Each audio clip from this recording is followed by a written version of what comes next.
नमस्कार बच्चों। फूल और कांटे स्वभाव में एक दूसरे से एकदम विपरीत होते हैं।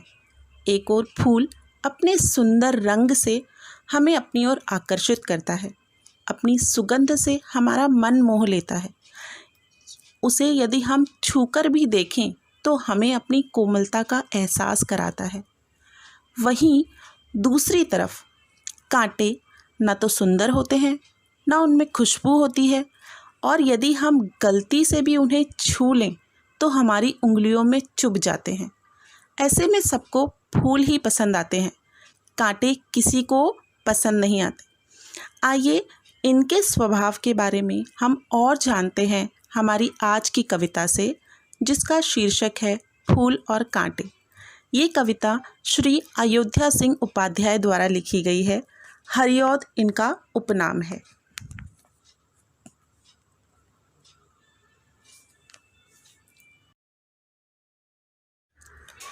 चलिए कविता का वाचन करते हैं। है जन्म लेते जगह में एक ही पौधा उन्हें है पालता। रात में उन पर चमकता चांद भी एक ही सी चांदनी है डालता। मेह उन पर है बरसता एक सा, एक सी उन पर हवाएं हैं बही। पर सदा ही यह दिखाता है हमें, ढंग उनके एक से होते नहीं। छेद कर कांटा किसी की उंगलियां, फाड़ देता है किसी का वर वसन। प्यार डूबी तितलियों के पर कतर, भौर का है वेध देता श्याम तन। फूल लेकर तितलियों को गोद में, भौर को अपना अनूठा रस पिला। निज सुगंध और निराले रंग से, है सदा देता कली जी की खिला। है खटकता एक सबकी आँख में, दूसरा है सोहता सुरसीस पर।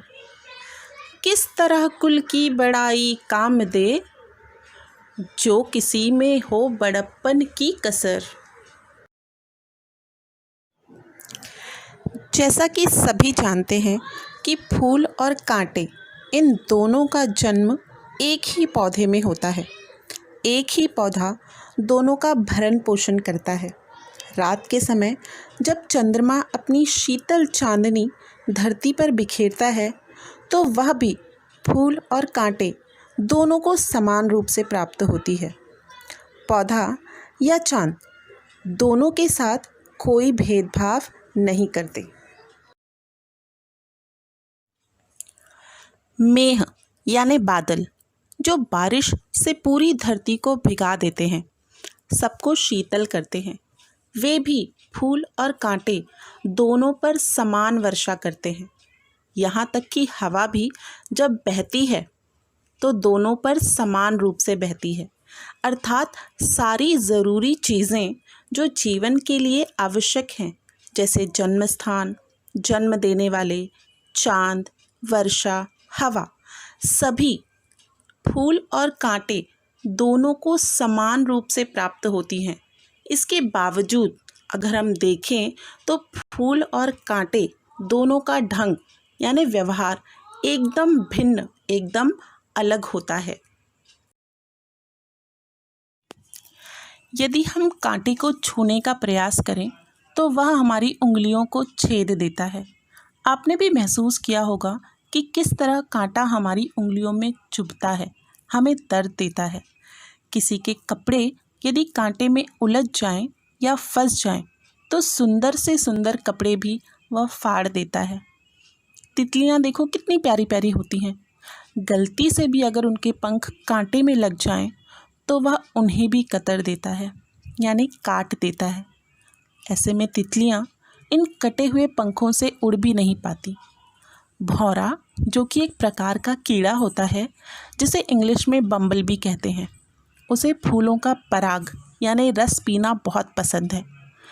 कांटा यदि उसके शरीर में चुभ जाए तो उसे भी वेध देता है, उसे भी घायल कर देता है। भौरा श्याम रंग यानी काले रंग का होता है। कुल मिलाकर जो भी कांटे के संपर्क में आते हैं, कांटा उन्हें नुकसान ही पहुंचाता है। सभी कांटे से घायल होते हैं और दुखी ही होते हैं। वहीं दूसरी तरफ फूल एकदम अलग स्वभाव रखता है। फूल के सुंदर रंग और खुशबू से आकर्षित होकर जब तितलियां उसके पास आती हैं तो वह उन्हें प्यार से अपनी गोद में बिठाता है। वह समझता है तितलियां नाजुक होती हैं, उनका ध्यान रखता है। भौरा, जिसे फूलों का रस बहुत पसंद है, उन्हें अपना अनोखा और मीठा रस पिलाता है। अपनी सुगंध और निराले चमकदार रंगों से हर किसी के जी की कली खिला देता है, अर्थात सबका मन प्रसन्न करता है। जी की कली खिलाना एक मुहावरा है जिसका अर्थ होता है खुश करना। इस तरह फूल का स्वभाव सबको प्रसन्न करना, सबकी सहायता करना ही है, किसी को नुकसान पहुंचाना बिल्कुल नहीं।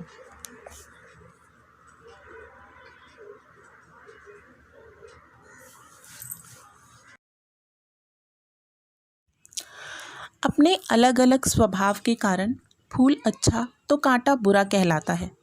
कांटा सबकी आंख में खटकता है, कोई उसे पसंद नहीं करता।